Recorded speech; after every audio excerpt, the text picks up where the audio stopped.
All right, what's up, YouTube? We're going to be looking at Abiotic's new record, Ikigai, which means a reason for being in Japanese. So, Abiotic is death metal, deathcore, if you will, tech death, if you willn't. I don't listen to a lot of deathcore, but if a band branches into tech death and tangles that with like deathcore, I'll give them a chance, and a lot of times I'll enjoy at least some of what they have to put out, and that is also a truism for Abiotic more specifically. So Abiotic stands for devoid of life, devoid of life, basically same thing. So this band basically broke up in 2016. They stopped playing for a few years, and then they came back. And this is supposed to be their comeback release, is what they are calling it. They basically threw out their bass player for Killian, and their drummer for a new drummer as well, Anthony. So these two actually play in a band together actively, and I think they might have played in some other stuff together too. Mimesis and Ladder Math, which I think those delve in the realms of like. I think one of them. Well, I know Anthony plays some Black and Prog, some Black and Death, and some Djenty stuff. I'm not too big of a fan of Djent, and we'll get into more of that later. So this album starts off with an intro, and it's kind of has these orchestral instruments, but it's not played in a typical orchestral way to where you have this Western music that uses these orchestral instruments. No, this is more of an Asian theme with the flute using kind of, it sounds like kind of Asian pentatonic scales, which is nice. You would expect it to go more naturally into some kind of Western type music instead of some kind of world music. And it's nice. It starts feeding you some information that what you would see in a book, giving you, kind of introducing you properly to what you should expect, given past knowledge of what Abiotic also has given you. So they came back in 2019, and they released Emerald. They actually came back in 2018, but they released their first release after breaking up, called Emerald, with their new two new band members. They kept the same two guitarists and the same vocalist. The vocalist is awesome, by the way. Guitarists are awesome. And Emerald, and this is a friend of the band, but a friend passing. So, and this really, I guess, puts forth the rest of the album, because the album is far more raw than their past releases, and that starts with Emerald, which if someone passing, it's not going into the alien stuff that you expect from Abiotic as years past. The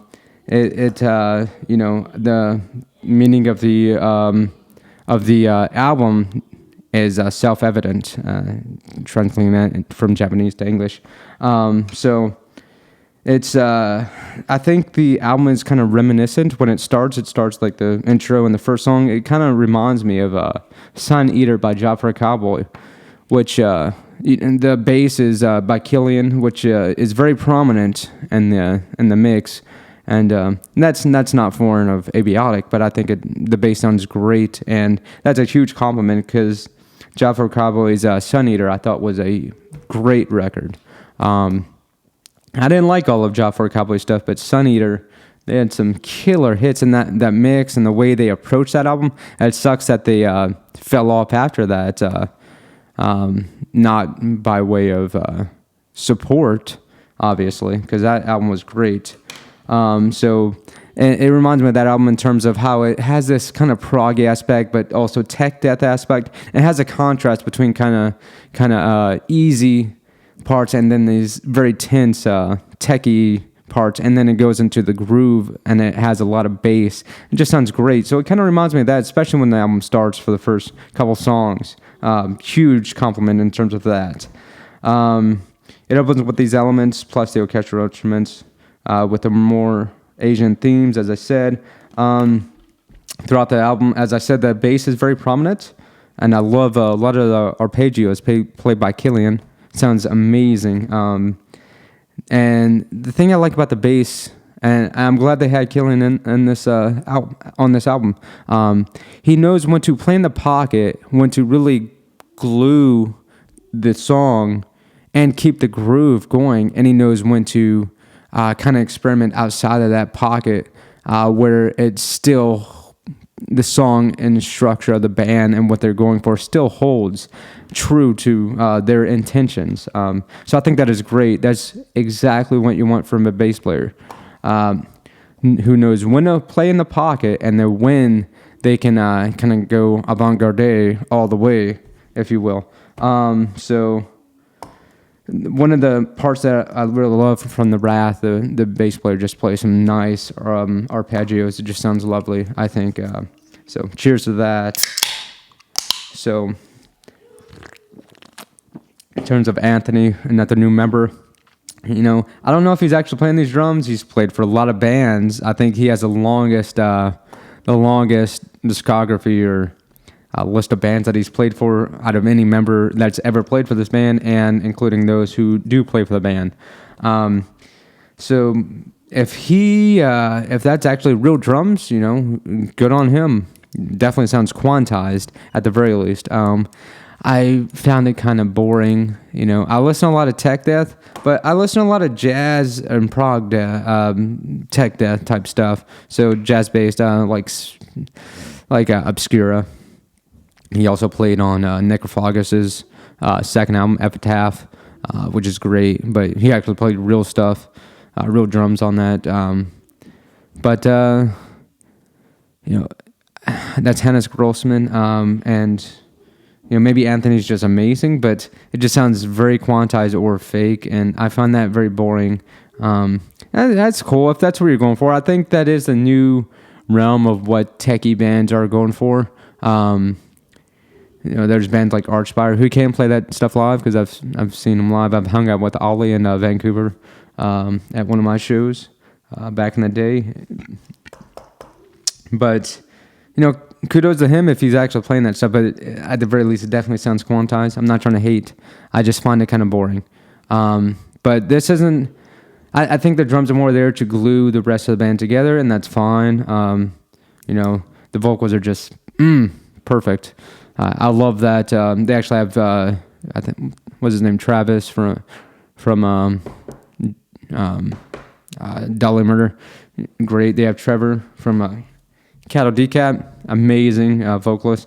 And one of my favorite guitarists, Brandon Ellis, a beast. I think he just signed with Jackson. Just got his first signature model, which is kind of a Kelly themed guitar, just amazing. They have a lot of.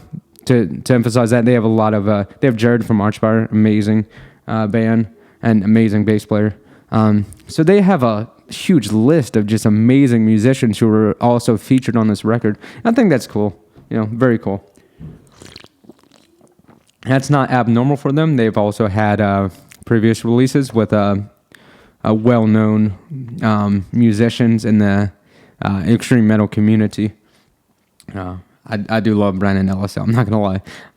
I got to meet him a few years ago, and huge fan. That show, Noah, the bass player, almost killed the sound guy, but that's for a different day. The guitars were pretty great. I wish they did some contrast, but more contrast in terms of rhythm and lead elements. That would have been nice, but I listen to a lot of prog, so killer stuff. I'm not hating at all. They're superb. Bass player was superb as well. So this, I think, in terms of music, I think this is kind of what you expect. Maybe a little bit more, a little bit more, a little bit more variant and kind of trying to go away from the norm in terms of that. It's too many beers, I guess. But yeah, it's mostly what you would expect from maybe Abiotic, but a little bit of sway from and trying things out, experimentation. There you go. A little bit more experimentation, along with a very raw themed album in terms of lyrics and the theme of the artwork. It goes with the samurai Ikigai, and it basically ends with him reminiscing over, hey, I love this life, but I really missed the end goal, and now it's really too late to go with that, to accomplish what I really wanted to accomplish in life. And I think that's just amazing and very raw, unlike their previous releases, which are not even close to that. I like the raw aspects, and goes into like suicide, and they wanted to release this album, particularly now, just because they know people are going through a lot right now with the pandemic, and this is not political or anything, or I guess directly related to the pandemic in terms of theme of the album. But they wanted, they think that some of the themes in the album share what a lot of people are going through with this pandemic, in terms of just desperation and loneliness and suicide thoughts and that kind of thing, just raw attributes that I think are very hard to talk about, but when a band can do it very well, it really hits home. And I love the raw elements of this album, so I'll give that plenty of kudos. So my final thoughts on the album, superb, what you would expect, plus more that with the more, everything's on the up. So everything escalating in a very beneficial way. All right, peace out.